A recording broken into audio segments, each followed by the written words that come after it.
ہم کریں گے ہر مظلوم کی حمایت۔ السلام علیکم، میں ہوں حرین فاطمہ اور آپ دیکھ رہے ہیں حمایتی news HD channel.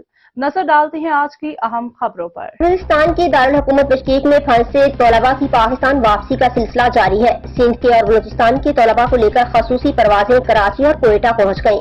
Karachi airport پر بشکیک سے کراچی واپس پہنچنے پر وزیر اعلیٰ سندھ مراد علی شاہ نے طلباء کا استقبال کیا۔ واپس آنے والوں میں کراچی، حیدرآباد، شہید بے نظیر آباد اور دیگر اضلاع کے 150 طلباء اور 55 طالبات شامل ہیں۔ کراچی ایئرپورٹ پر پہنچنے کے بعد میڈیا سے گفتگو کرتے ہوئے طلباء کا کہنا تھا کہ حالات میں کچھ بہتری ہے مگر واپسی میں ہی عافیت تھی۔ اس موقع پر وزیر اعلیٰ سندھ نے مزید 180 طالب علموں کی کرغزستان سے واپسی کے لیے خصوصی فلائٹ بھیجنے کا اعلان کیا۔ دوسری جانب بشکیک سے 172 طلباء کو لے کر PIA کی پہلی پرواز کوئٹہ بھی پہنچ چکی ہے۔ وزیر اعلیٰ بلوچستان میر سرفراز بگٹی نے بتایا کہ بشکیک سے 172 طلباء کوئٹہ پہنچے ہیں، جن میں پنجاب اور خیبر پختونخوا کے طلباء بھی شامل ہیں۔ انہوں نے کہا کہ پنجاب اور خیبر پختونخوا کے طلباء ہمارے مہمان ہیں، ان طلباء کو آج اسلام آباد روانہ کیا جائے گا۔